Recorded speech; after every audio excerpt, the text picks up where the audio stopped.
예, 두 번째 시간은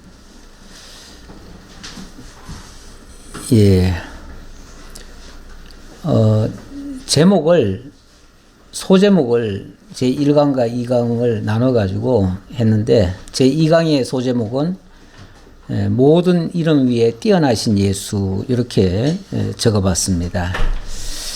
이 주제도 소주제지만 이것도 생각을 해 두는 게 좋을 것 같아서 적어 놨습니다.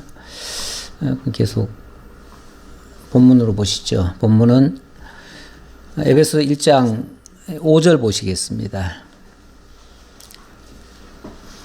1장 5절.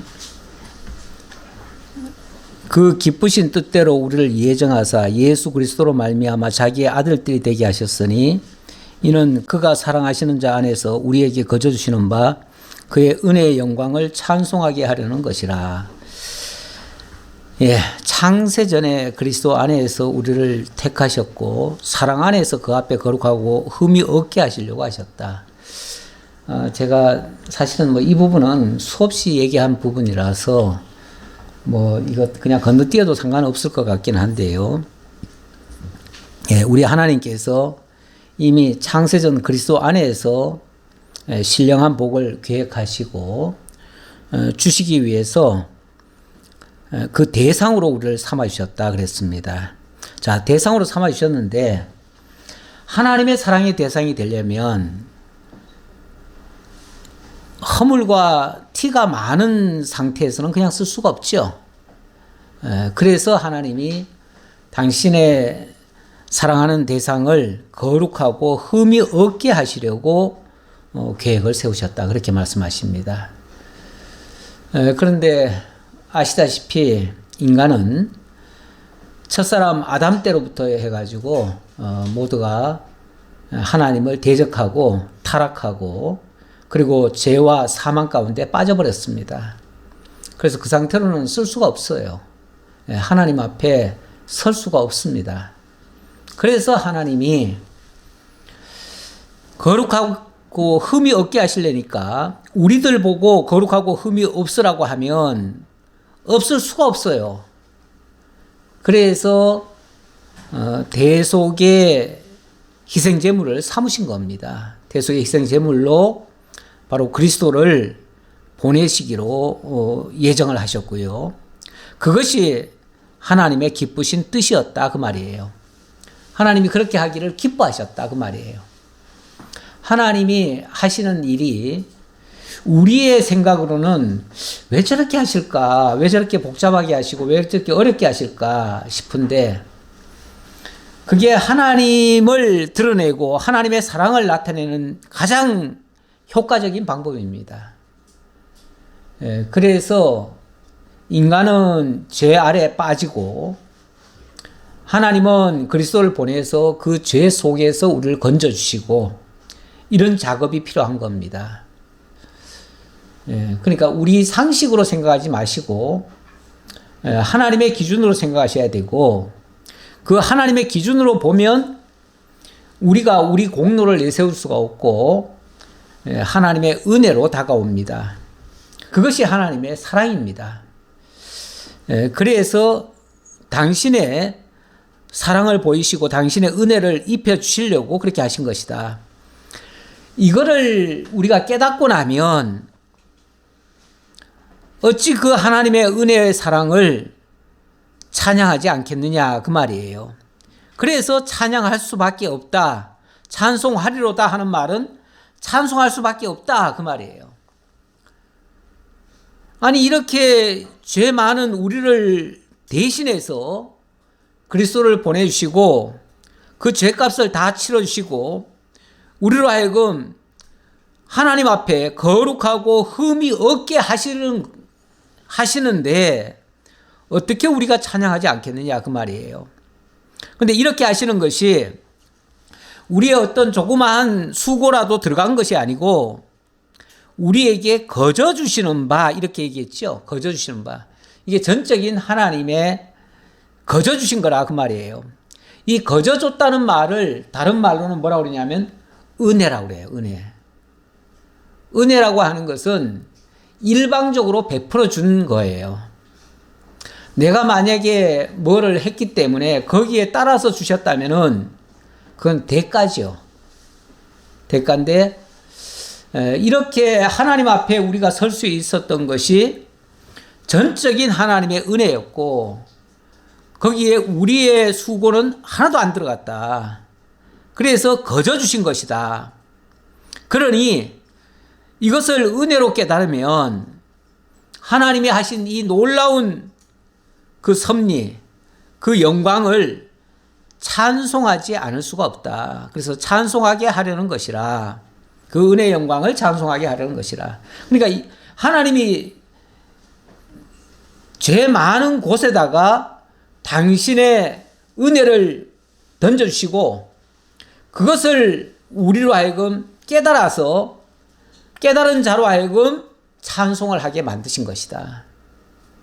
그래서 우리는 이제 우리가 할 일은 어찌 보면 찬송하는 일이다 그 말이죠. 찬송하는 일. 자, 그러면서 7절에 우리는 그리스도 안에서 그의 은혜의 풍성함을 따라 그의 피로 말미암아 속량 곧 죄사함을 받았느니라. 그렇게 해서 우리가 그리스도 안에서란 말은 그리스도를 통해서 그리스도로 말미암아 그의 은혜의 풍성함을 따라 그리스도께서 이 땅에 오셨을 때에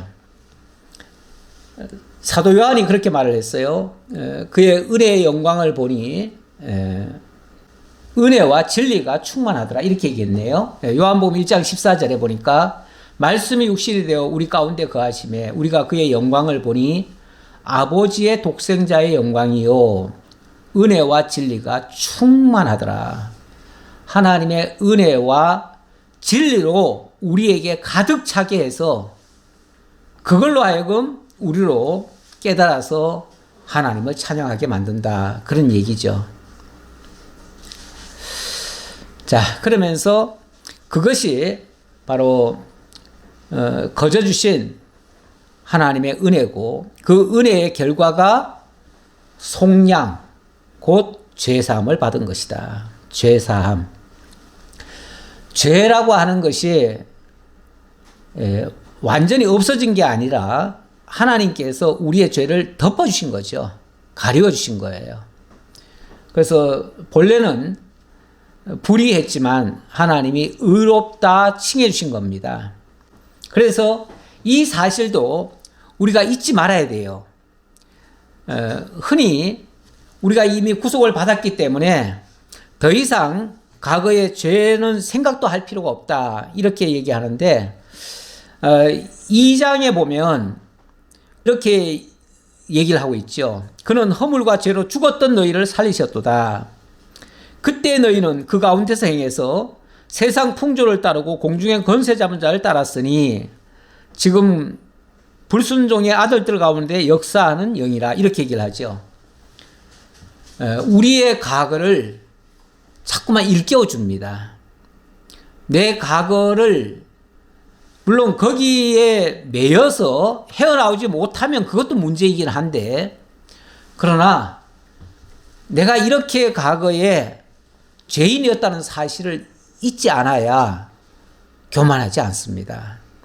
안 그러면 다 된 줄 알아요. 첫사람 아담이 기회를 주니까 바로 하나님 자리에 오르려고 했잖아요. 우리 인간들도요, 기회만 주면요, 다 하나님 자리에 오르려고 해요.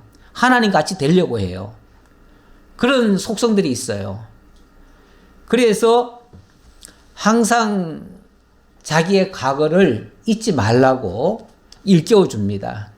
그래서 사도 바울도 그런 고백을 했던 거예요. 사도 바울이 하나님이 용서해 주셨다는 사실을 몰라서 그런 얘기를 자꾸 하는 게 아니라 나는 죄인 중에 괴수였다. 나는 폭행자였고 해방자였고 핍박자였다. 나는 과거로 말하면 용서받을 수 없는 죄인이었다. 그런데 하나님의 은혜가 이 모든 것을 덮어주신 것이다.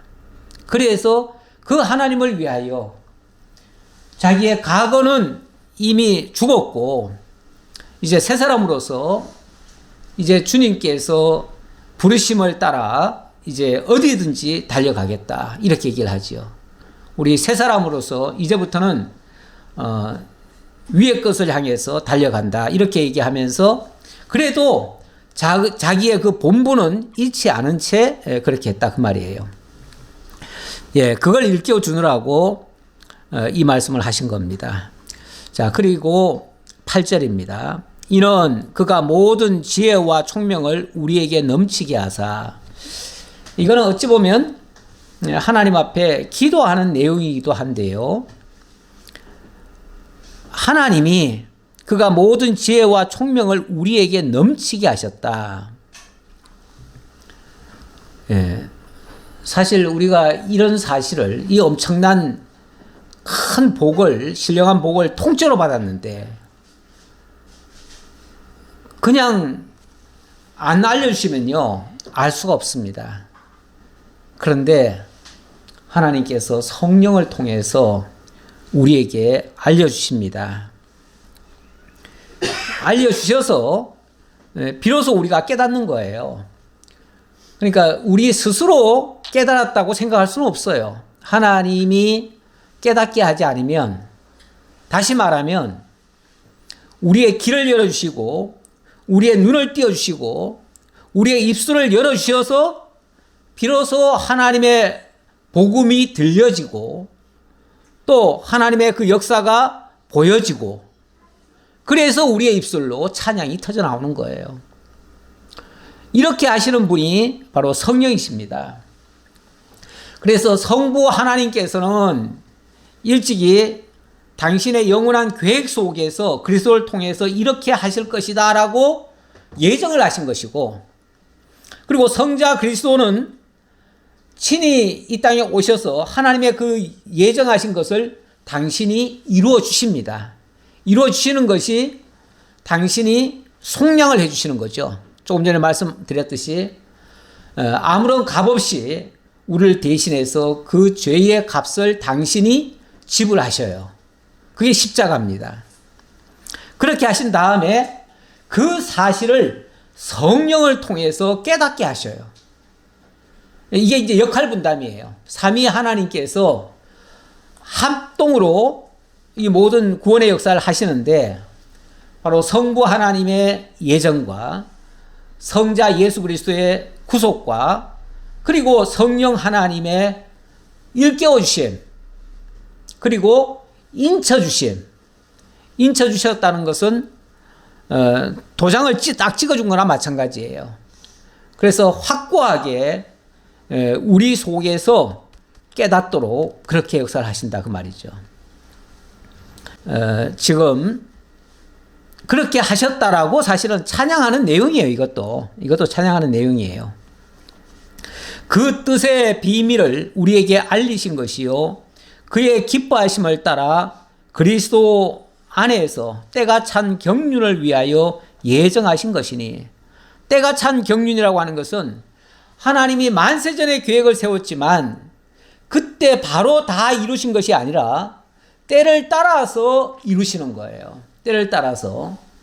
그래서 그 과정 속에 구약 시대가 있었고 예수 그리스도께서 직접 이 땅에 오신 장면이 있고, 그리고 구속의 역사를 하시고, 그리고 오늘 우리에게 그 사실을 기록에 남겨가지고 그 성경을 통해서 우리에게 일깨우셨다 그 말이죠. 그렇게 해서 하나씩 깨닫게 하시고 이렇게 하셨는데, 그것을 하나님이 예정하신 그대로 역사 속에서 이루신 것입니다. 그렇게 해서 하늘에 있는 것이나 땅에 있는 것이 다 그리스도 안에서 통일되게 하려 하심이라. 제가 오전에 천상교회와 지상교회를 얘기했습니다. 천상교회는 보이지 않는 교회라고 했고 지상교회는 보이는 교회인데, 하나님의 근본적인 교회, 영원한 교회, 그 교회는 사실은 천상에 있는 교회죠. 그 교회가 이 지상에서도 펼쳐지는데, 때가 되면 이 천상교회와 지상교회도 사실은 하나로 다 이루어집니다. 이걸 이제 만유 통일이라고도 얘기를 하고 로마서에서도 만유 통일에 대한 이야기를 했는데 그리고 뭐 좁게는 이스라엘과 우리 이방인들 이것도 원래는 구별되어 있었잖아요.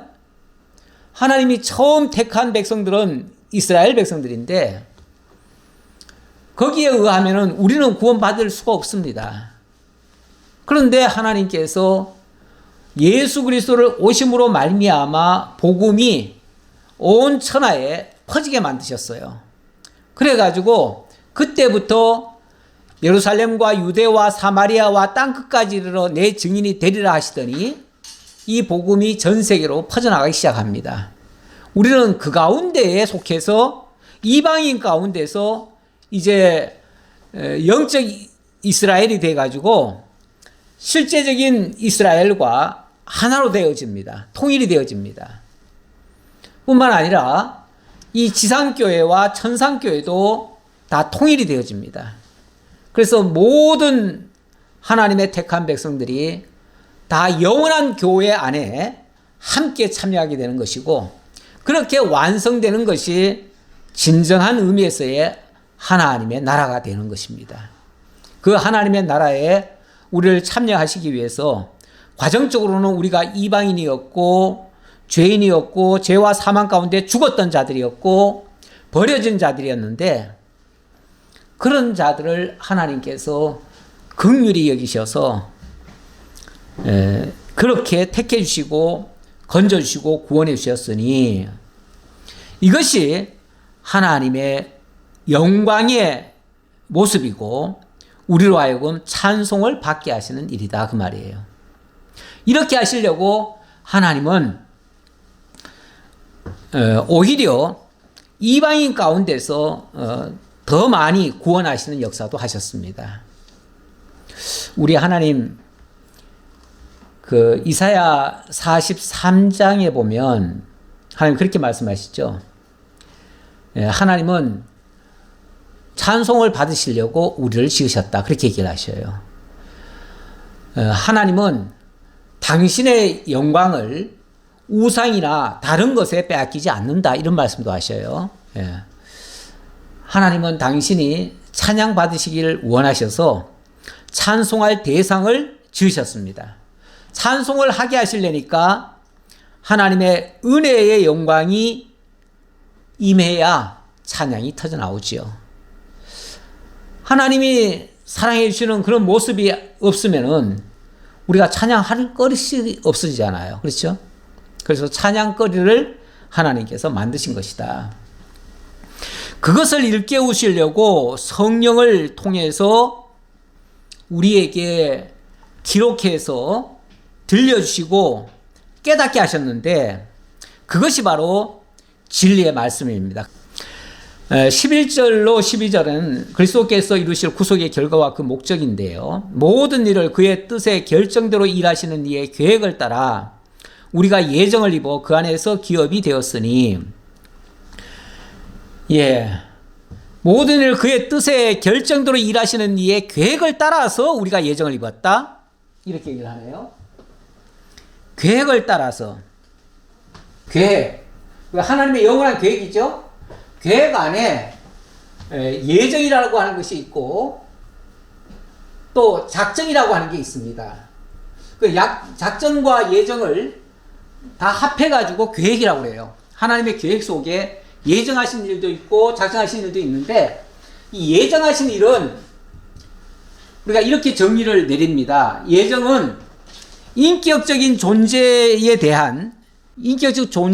대하여 미리 정하신, 그러니까 인격적 존재지요. 인격적 존재가 뭐죠? 대표적으로는 바로 예수 그리스도시고 또 우리들 인간에 대한 하나님의 미리 정하신 일입니다. 이걸 예정이라고 해요. 그런데 이 작정이라고 하는 것은 인격적 존재가 아니라 어떤 만사 만물에 대한 만사 만물 여기에 대한 하나님의 미리 정하심이에요. 이 인격적인 존재는 바로 예수 그리스도 또 인간 이렇게 되는데, 이게 하나님께서 우리 인간을 하나님의 나라에 참여시킬 이 계획은 신령한 복이고요. 이 신령한 복의 내용이 바로 하나님의 나라예요. 하나님의 나라고 하나님의 의예요. 이 나라는 하나님의 작정에 속한 것이고, 이 의라고 하는 것은 하나님의 예정에 속한 거예요. 그래서 하나님의 계획 속에는 그의 나라와 그의 의가 있는데, 그의 나라는 작정을 통해서 하나님의 나라를 세우실 계획을 세우신 것이고, 예정은 그 나라에 우리를 의롭게 해서 참여시키는 방법을 하나님이 정하셨다. 이것을 다 통틀어서 하나님의 계획이고, 그 계획이 바로 신령한 복이다, 그 말이에요. 이걸 정리하면 이렇게 돼요. 예, 이런 식으로 하나님께서 이것이 이제 여기서 보니까 그 모든 일을 그의 뜻의 결정대로 일하시는 이의 계획을 따라 이 계획 속에 우리가 예정을 입어, 이렇게 얘기하는 말씀에서 내가 말씀드린 거예요. 여기 예정을 입어 그 안에서 기업이 되었으니 그랬잖아요. 기업이. 이 기업이라고 하는 게 바로 하나님의 나라를 얘기하는 거예요. 이게 이제 나라고요. 쉽게 말하면 나라고. 이게 우리가 예정, 그러니까 예정과 이게 작정이다 그 말이죠. 작정이고, 이 두 개가 합쳐가지고 하나님의 계획이고, 그게 하나님의 뜻이고, 그게 신령한 복이다 그 말이에요. 이렇게 하신 이유는, 이는 우리가 그리스도 안에서 전부터 바라던 그의 영광의 찬송이 되게 하려 하십니다. 그렇게 되게 하려고 결국 하나님 그리스도를 통해서 하나님 찬양케 하시려고 이렇게 하신 일이다 그 말입니다. 그래서 우리 하나님이 인간을 지으신 이유, 당신의 찬양을 위해서 하신 것이다. 그렇게 하시려고 우리에게 은혜를 베푸시는데, 우리가 죄인 된 상태가 아니면은 그 은혜가 은혜로 다가오질 않습니다. 그래서 하나님의 섭리 가운데 우리를 죄 가운데 넣으셨다가 거기서 건져내셔서 하나님의 은혜의 영광을 찬송하게 하셨다. 이걸 로마서 11장에서는 10장인가요? 11장 그 끝에 보면은 그렇게 찬양하죠. 하나님 우리를 죄 가운데 있게 하셔서 그 가운데서 건져서 하나님의 은혜의 영광을 찬양하게 하셨다. 세상에 이런 방식이 어디 있느냐. 이게 하나님의 지혜로우신 방법이다. 그렇게 얘기를 하죠.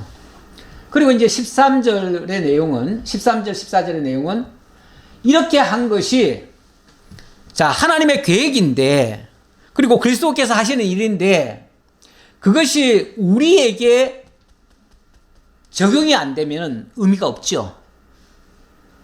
아무리 하나님이 설계를 잘 해놓고, 아무리 집을 멋있게 지어놓고, 아무리 그 안에 좋은 것들이, 온갖 것들이 다 있다 할지라도, 거기에 내가 참가를 못하고, 내가 그 안에 들어가서 내가 주인이 안 된다면, 그건 다 그림의 떡 아닙니까?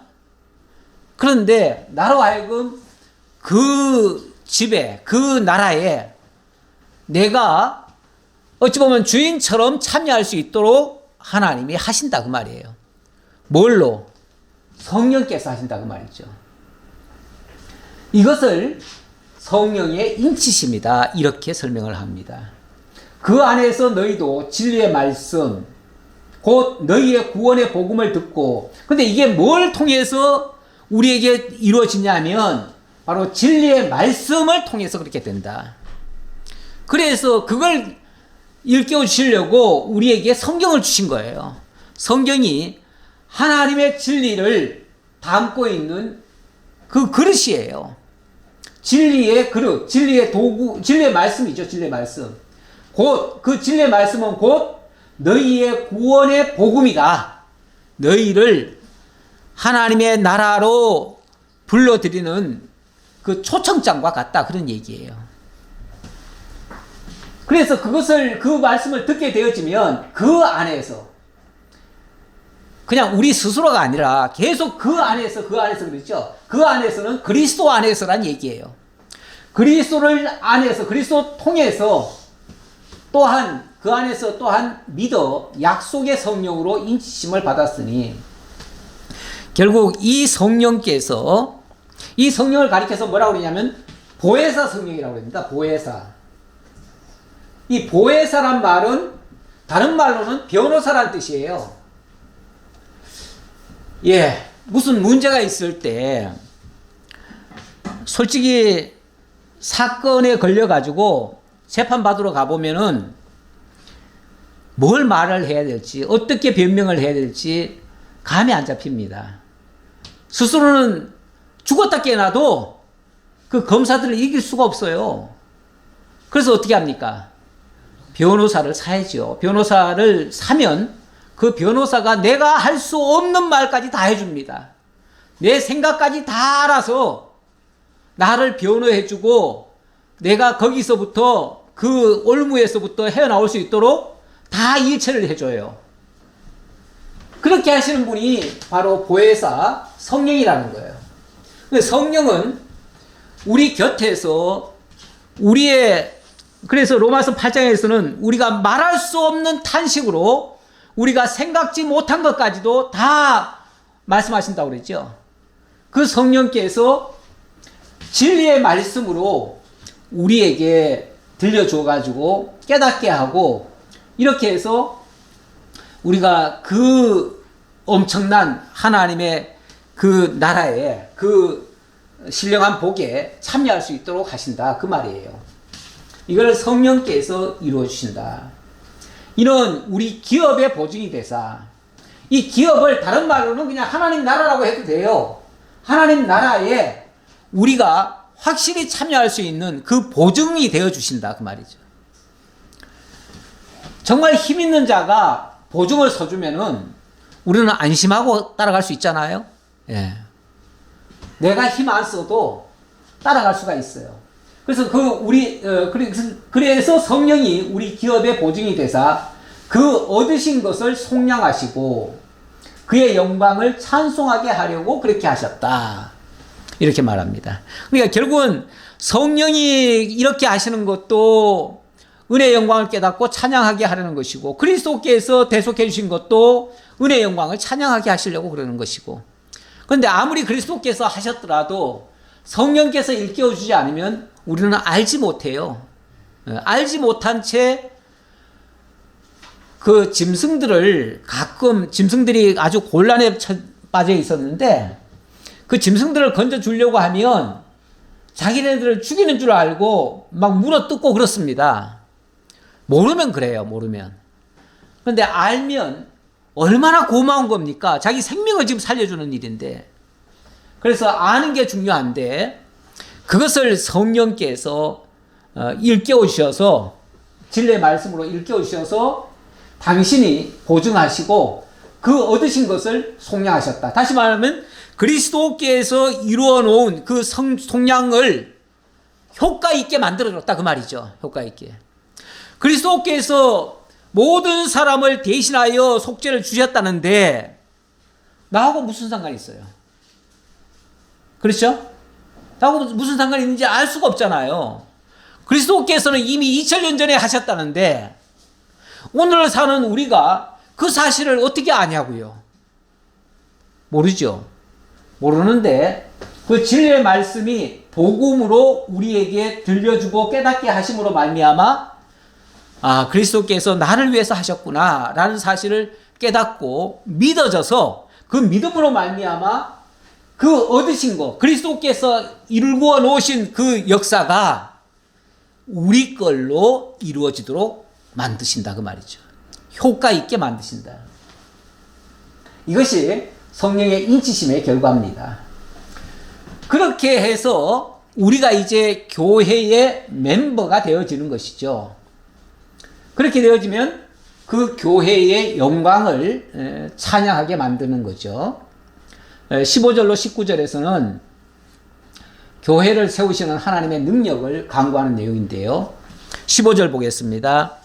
이로 말미암아 주 예수 안에서 너희의 믿음과 모든 성도를 향한 사랑을 나도 듣고 내가 기도할 때에 기억하며 너희로 말미암아 감사하기를 그치지 아니하고, 요거는 이제 사도 바울이 기도하는 내용인데요. 자, 기도의 주된 그 내용의 첫머리에는 항상 감사가 나오죠. 감사. 바울이 그 에베소 교회를 위해서 간절히 기도합니다. 기도하는데 제일 먼저 기도하는 내용이 너희의 믿음과 성도를 향한 나의 사랑을 나도 듣고, 너희의 믿음과 성도를, 모든 성도를 향한 사랑을 나도 들었다. 물론 이것이 에베소 교회 성도들의 모습을 자기가 이제 이야기로 들었다, 이렇게도 말할 수 있죠. 이렇게도 말할 수 있는데, 이 상황적으로 보면 내가 기도할 때에 기억하며 너희로 말미암아 감사하기를 그치지 아니하고, 어쨌든 그 에베소 교회 성도들이 그 어려운 가운데서도 믿음을 지키고 있고, 그리고 성도들끼리 서로 사랑을 하고 있는 그 모습이 너무 고마워서 거기에 대한 하나님 앞에 먼저 감사를 드리고 있다, 그 말이죠. 자, 그렇게 기도한 다음에 내가 기도할 때에 기억하며 너희로 말미암아 감사하기를 그치지 아니하고 우리 주 예수 그리스도의 하나님 영광의 아버지께서, 자, 이게 어찌 보면 기도의 본론입니다. 기도의 가장 중요한 거, 앞에는 감사만 한 것이고요, 그 뒤의 내용은 이제 본격적인 기도의 내용입니다. 뭘 기도하냐면은 우리 주 예수 그리스도의 하나님 영광의 아버지께서, 하나님을 가리켜서 영광의 아버지라고 하네요. 하나님이 하신 일이 하나님의 영광을 드러내는데 바로 그리스도를 통해서 드러내셨습니다. 그것을 아버지께서 지혜와 계시의 영을 너희에게 주사 하나님을 알게 하시고, 하나님을 알게 하시고, 이렇게 얘기합니다. 하나님을 알게 하시고. 이게 이제 깨닫는 거 아니겠어요? 아무리 하나님이 역사를 하셔도 우리가 깨닫지 못하면 우리하고는 상관없는 얘기입니다. 상관없는 얘기인데, 하나님이 해주셨다고 하는 그 사실을 우리로 하여금 깨닫게 하시면 우리에게서 우리가 이제 그 하나님의 사랑의 완전히 대상으로 확정이 되어지는 것이고 하나님을 찬양하는 주체가 되어지는 것이죠. 그걸 알게 하려고 지혜와 계시의 영을 너희에게 주사 하나님을 알게 하시고, 이렇게 얘기했는데, 지혜와 계시의 영, 바로 성령이 지혜와 계시의 영이다, 이 말이죠. 하나님의 모든 것을, 이 계시라고 하는 것은 다 드러내 보여준다는 얘기니까 하나님이 이 성경을 통해서 하나님의 모든 것에 대해서 다 들려주십니다. 다 보여주십니다. 다 일깨워주십니다. 그런 의미에서 우리 성경은요, 하나님을 온전히 보여주는 그런 책입니다. 사실 하나님을 알 수 있는 방법은, 다른 방법은 없습니다. 성경 외에는 다른 방법이 없어요. 성경을 지혜와 계시의 영이신 성령께서 어찌 보면 열어서 보여주는 거예요, 우리한테. 내가 성경을 보고 내가 문자를 이해를 해가지고 내 이해력이 좋아가지고 거기서 뭔가를 발견하는 것 같지만 사실은 성령께서 하지 않으면은 우리가 깨닫지 못하는 겁니다. 그런 의미에서 전적인 성령의 역사다, 그렇게 말씀드릴 수 있고요. 성령이 우리에게 어떻게 하시는가? 너희 마음의 눈을 밝히사 그의 부르심의 소망이 무엇이며 성도 안에서 그 기업의 영광의 풍성함이 무엇이며, 이런 것들을 깨우쳐준다, 그 말이죠. 자, 우리의 이 마음, 심령의 눈이 밝아지면, 육신의 눈이 밝으면 물론 뭐 사물을 다 확인하겠습니다만은, 이 사물 속에서 우리가 사실 하나님을 다 볼 수 있는 건 아니잖아요. 예. 우리 하나님은 영이시기 때문에 우리가 이 사물로 인식하고 사물로 다 파악할 수는 없습니다. 분명히 영적으로 우리에게 일깨우셔야 되는데, 그것은 우리의 마음의 눈을 밝혀야, 우리 속의 눈을 밝혀야 이게 깨달아지지, 겉의 눈만 밝아가지고 되는 게 아니에요. 오히려 겉의 눈은 어두워져도요, 속의 눈은 더 밝을 수도 있어요. 사도 바울도 노년에는요, 눈이 어두워가지고, 그래가지고 그 제자 보고, 너 이번에 올 때는 그 큰 책에 써놓은 거, 그걸 가져와라. 그렇게 얘기를 해요. 그거는 글자가 크게 써져 있어야 눈으로 본다. 그 말이에요. 이 작은 글씨는 보이지도 않아요. 요즘 우리 성도님들 연령대가 좀 높아져가지고 책 보기가 어렵죠? 그래서 제가 책을 안 써드리잖아요. 책 써드려봤자 안 보실 것 같아서. 예, 그냥 요즘은 그냥 귀로 듣는 걸로 그냥 만족하시죠? 예, 보는 게 힘들어져요. 저도 이제 책 보기가 점점 힘들어져요. 이제 책을 보기는 봐야 되는데 책 보는 게 이게 만만치 않습니다. 한참 보면은 눈이 아파요. 그런데 그 크로스비 여사라고, 그분은 소경인데요. 비록 육신의 눈은 어두웠지만은 영안은 엄청 밝으셔가지고 진짜 하나님과 교통하듯이 모든 것을 다 찬양을 하고 그렇게 합니다. 그래가지고 우리 찬송가에 그분의 찬송가가 한 20곡 정도가 들어와 있어요. 20곡인지 30곡인지 자꾸 들어와 있어요. 엄청납니다. 그거 말고도 뭐 만여 곡 이상을 지었다고 그래요. 그렇게 엄청난 찬양을 지었는데 아무리 봐도요, 다른 어떤 찬송가보다도 더 은혜롭습니다. 정말로. 어쩌면 이렇게도 하나님에 대해서 깊이 있게 노래할 수 있는가 감탄할 정도입니다. 그게 마음의 눈을 밝혀주셔서 그래요. 우리 하나님께서. 그래서 그의 부르심의 소망이 무엇인지, 다시 말하면 하나님이 우리를 왜 불렀는지, 우리를 향해서 하나님이 뭘 원하시는지, 무슨 일을 하기를 원하시는지, 이거를 깨닫게 하시고요. 성도 안에서 그 기업의 영광의 풍성함, 다시 말하면 하나님이 당신의 나라를 세우시고 우리를 의롭게 하셔서 하나님의 영광의 풍성함을 보여주시는데 그런 것들을 깨닫게 하신다. 그 말이에요. 그리고 그의 힘의 위력으로 역사하심을 따라 믿는 우리에게 베푸신 능력의 지극히 크심이 어떠한 것을 너희로 하여금 알게 하시기를 구하노라. 이렇게 얘기를 했는데, 자, 우리가 예수를 믿는 것, 여기 보니까 그의 힘의 위력으로 역사하심을 따라 믿는 우리에게 이렇게 얘기하네요. 우리가 하나님을 믿는 것도요, 내 능력으로, 내 힘으로 믿는 게 아니고 그의 힘의 위력으로 믿는데요. 그의 힘의 위력으로. 하나님이 성령을 통해서 어찌 보면 강권적인 역사를 하시는 거예요. 돌이켜보면 저도 예수를 정말 깊이 있게 깨달을 때는요, 하나님의 큰 능력이 있었어요. 정말 내가 주체할 수 없는 하나님의 그런 위력이 있었어요. 위력이라고 하는 것은 강압적으로 하시는 거 아니에요? 우리 하나님이 어찌 보면 강력한 당신의 능력을 우리에게 보이신 거예요.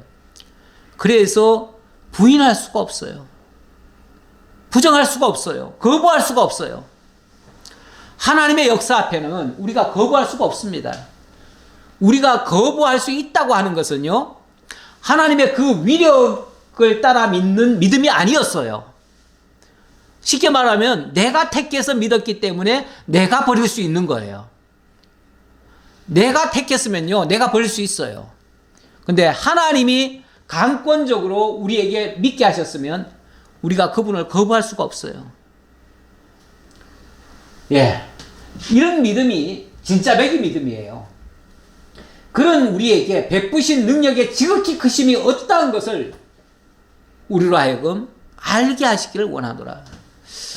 예, 이걸 알면 어떤 상황에서도 우리가 두려워하지 않고 하나님을 떠나지 않습니다.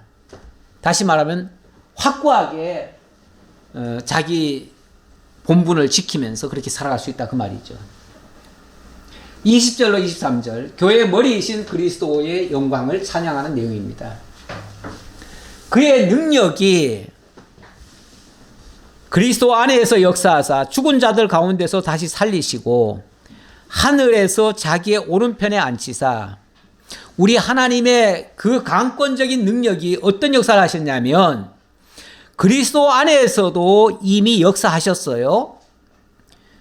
우리에게 역사하는 것은 이 다음 얘기예요. 그렇죠? 먼저 그리스도에게 그 역사를 하셨는데 어떻게 하셨냐면은 죽은 자들 가운데서 다시 살리시고 하나님의 강권적인 역사가 죽은 자들 가운데서 살려내시는 역사를 하셨다. 그렇죠. 예수 그리스도께서 대속의 죽음을 죽으셨는데 하나님께서 3일 만에 그를 다시 살리셨습니다. 사도행전에도 비슷한 말씀이 있는데요.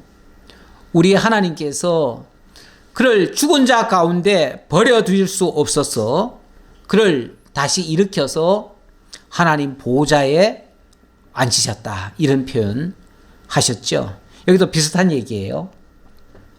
그렇게 해서 가장 낮은 자리로 가장 그 무덤으로 떨어지셨는데 가장 높이셔서 하나님 보좌 우편에 앉히셨다. 그렇게 얘기합니다. 하나님 보좌 우편이라고 하는 것은 거기가 권세의 자리입니다.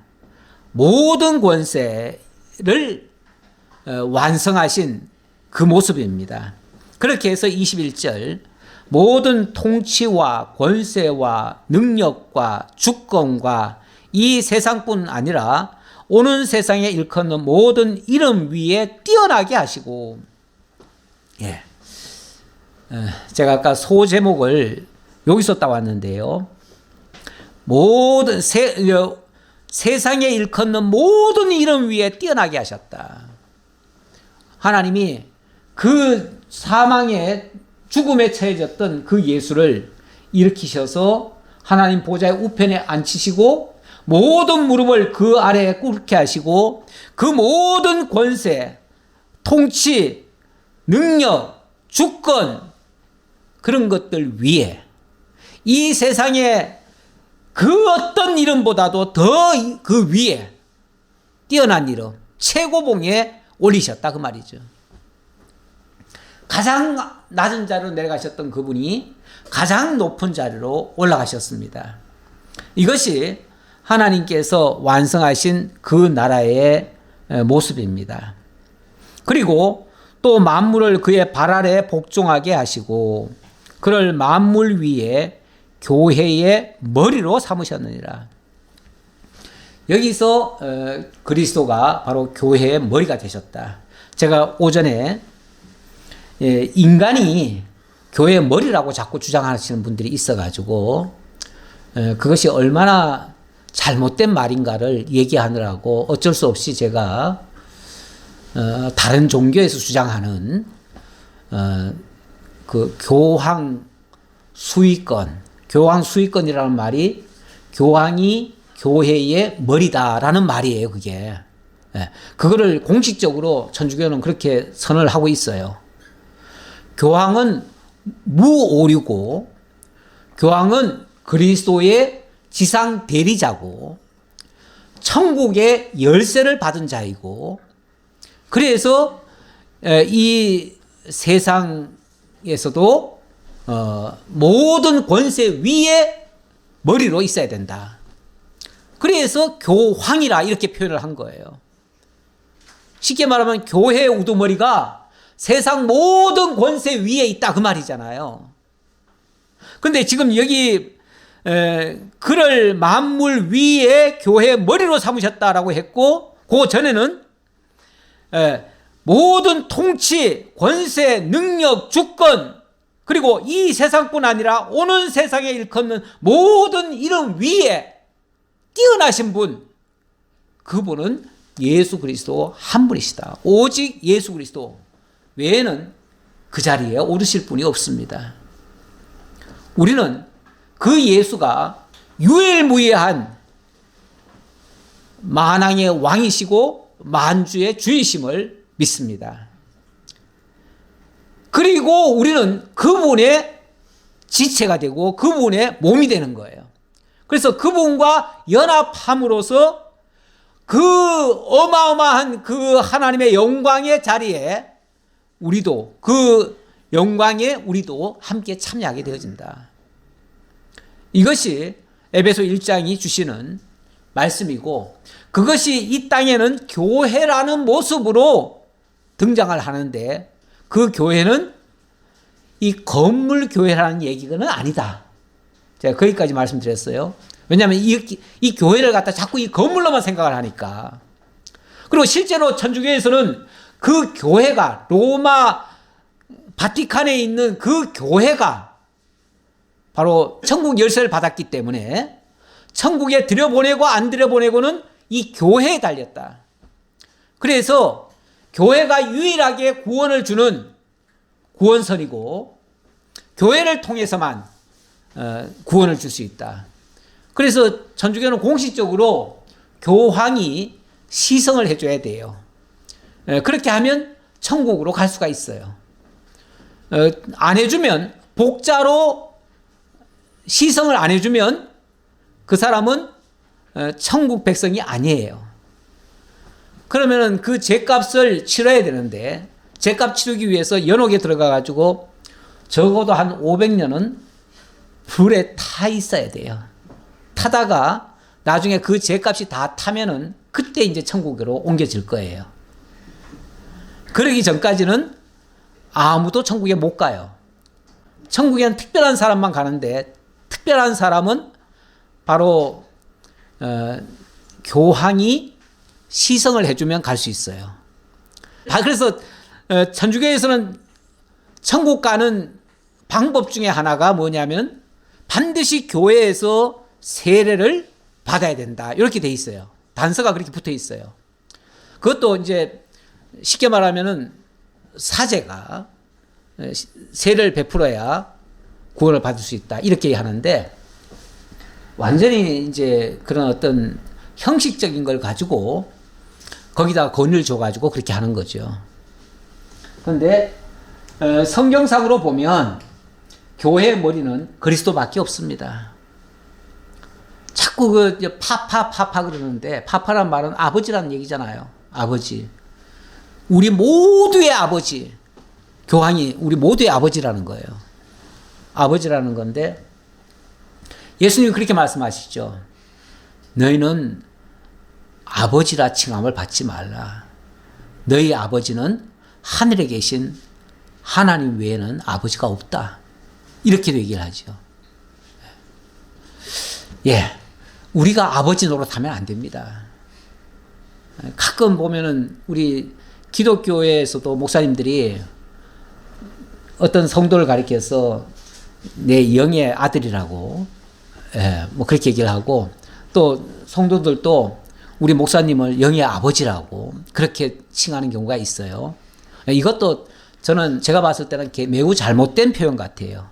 물론 사도 바울이 디모데를 향해서 내 아들이다, 이런 표현을 하긴 했어요. 그건 신앙적 지도자라는 의미에서 한 말이지, 그게 진짜 무슨 뭐 교황이 얘기하듯이 그런 식으로 파파라고 하는 건 아니에요. 교부, 신부, 거기 전부 다 부자가 붙었는데 그거 다 아버지란 뜻이거든요.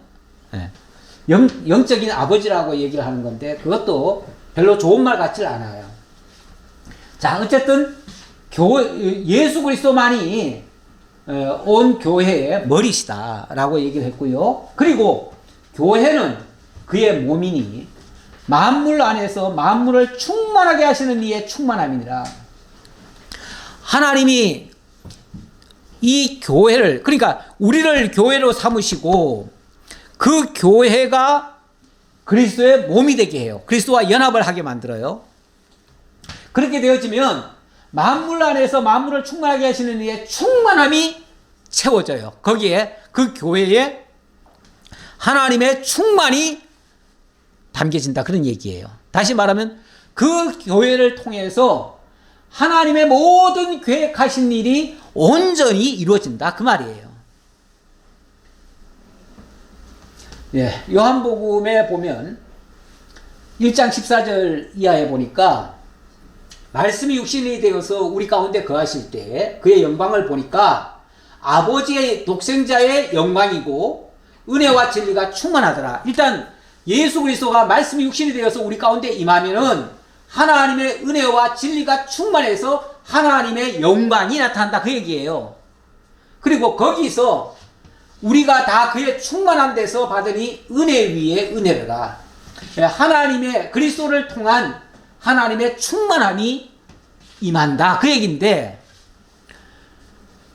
하나님의 충만함, 하나님의 모든 계획, 하나님의 모든 구원의 역사, 그리스도를 통해서 온전히 이루어진다, 그런 얘기예요. 교회가 왜 만들어지죠? 교회가 아까는 보니까 하늘에 있는 것과 보이는 것과 보이지 않는 것을 다 통일하게 하려 함이라, 이런 말도 하셨는데 비슷한 말 같아요. 제 느낌에는. 다시 말하면 천상교회와 지상교회를 하나로 만들어요. 그리고 하나님의 그 영광이 이 땅에 있는 이 교회에도 온전히 이루어지도록 만들어요. 그런데 기본적으로 이 세상은 어떤 세상입니까? 죄악된 세상이죠. 죄악된 세상이에요. 죄악된 세상이고 우리는 그 죄에 풍덩 빠진 죄인들이에요. 그러면 하나님은 당신이 뭐라고 그랬냐면 내가 거룩하니 너희도 거룩할지어다 했는데, 하나님은 원래 근본적으로 거룩하신 분이에요. 흠과 티가 없으신 분이에요. 그런 분이 이 더럽고 추하고 연약하고 죄인들이 된 우리들을 당신이 취하실 수가 없어요. 그럼 어떻게 해야 되냐면, 당신이 취하시려면 이걸 온전케 하셔야 돼요. 그래서 우리의 것은 다 없애버려야 돼요. 다 제거를 해야 돼요. 그래서 죄 가운데 있던 우리를 거기서 끄집어내셔야 돼요. 이걸 뭐라고 그러냐면은, 이거를 교회라고 그래요, 교회. 교회란 말이 그 원어상으로 보니까 에클레시아인데요, 밖으로 불러내다라는 뜻이에요. 왜 출애굽기에 보면은 애굽 땅 종되었던 집에서 하나님이 이끌어내시잖아요. 너는 거기서 나와서 나와 함께 따로 있고 다시는 그것에 속하지 말아라. 이게 이제 불러내는 작업이에요, 하나님이.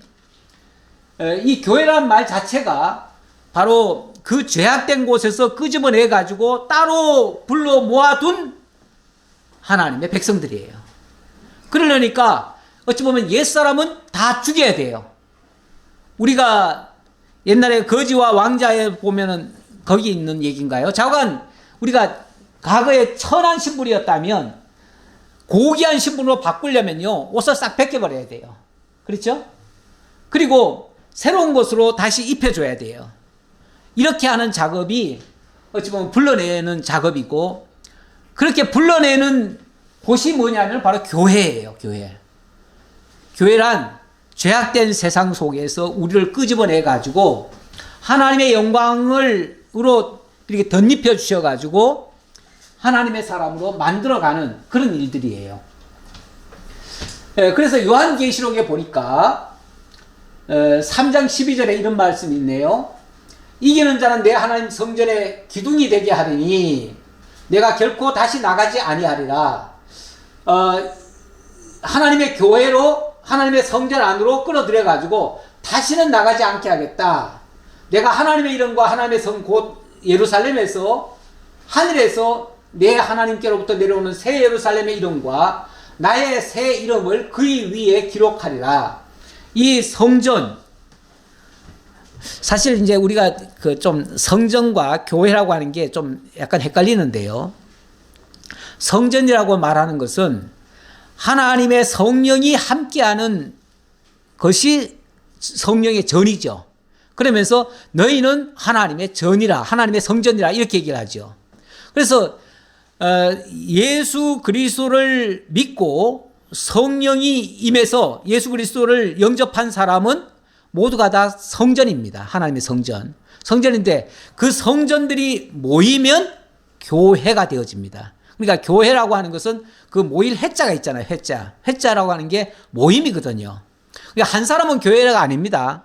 한 사람은 아닌데 아까도 그 아는 것과 믿는 것이 하나 된 성도들, 그 무리들을 교회라고 그래요. 한 사람은 그냥 성전이고 그 성전이 모여서 교회가 되는 건데 거기에 하나님이 그 성전에 하나님이 함께 하셔서 이 이름을 바꿔주겠대요. 하늘 새 예루살렘의 이름과 나의 새 이름을 그 위에 기록하겠다 그랬는데 하늘 예루살렘이 영원한 하나님의 나라지요. 그리고 이 땅에 있는 것을 그걸로 바꿔준다는 거예요.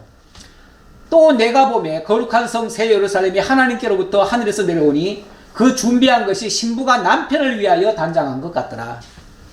이런 하나님의 나라로 우리를 바꾸어 가기 위해서 이 땅에서는 교회라는 이름으로 하나님이 역사를 하시는데 거기에 머리가 그리스도시다. 그리스도께서 친히 이것을 통치하시며 다스리시며 주장하시며 하나님의 능력으로 역사해 가신다. 이런 얘기입니다. 시간도 다 됐습니다. 예. 오늘 첫 번째 강의는 하늘에 속한 모든 신령한 복 이렇게 얘기를 했고 두 번째 시간은 모든 이름 위에 뛰어나신 예수 이런 소제목으로 했고요. 전체 주제는 교회의 머리이신 그리스도라는 주제였습니다. 예, 기도하겠습니다. 감사합니다, 하나님. 오늘 에베소서 1장을 통해서 다시금 교회란 무엇인가를 생각해 보는 시간 갖게 해주셔서 감사합니다. 우리가 막연히 알고 있던 그러한 진리 체계가 우리 성령을 통해서 너무나 정교하게 들려주시고 깨닫게 해주셔서 하나님의 나라가 막연한 것이 아니라 바로 이 지상 교회를 통해서 온전히 하나님의 통치가 이루어지는 그러한 곳임을 다시 한번 기억하고 우리를 그 나라와 그의 의에 참여해 주신 이 놀라운 섭리가 너무나 감사합니다. 이 은혜를 입은 저희들이 이제 그 하나님이 주시는 그 능력을 따라서 이 거친 제약된 세상에서 마침내 승리하고 하나님의 영광을 찬양하는 교회로 성장해 갈 수 있도록 하나님 인도해 주옵소서. 거기에 참여한 우리 모두에게 이 확실한 믿음 가지고 어떤 것에도 굴하지 않고 다 이겨내는 저희 모두가 되게 하옵소서. 모든 걸 감사드렸고 예수님 이름으로 기도하옵나이다. 아멘.